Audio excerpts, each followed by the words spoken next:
съществува.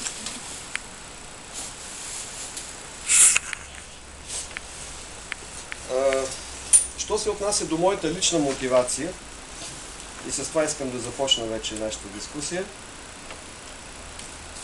тя е на базата на няколко въпроса. Първият въпрос е: видима ли е днешната периодика, свързана с литература и култура, доколко и от кого?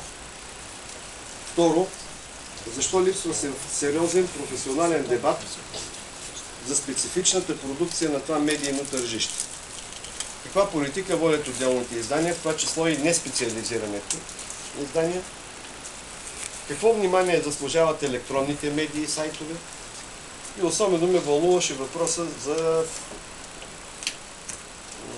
съотношението между обективност и преследването на приятелски, груповски, естетически, дори политически интереси. Питанията в тая посока могат да продължат.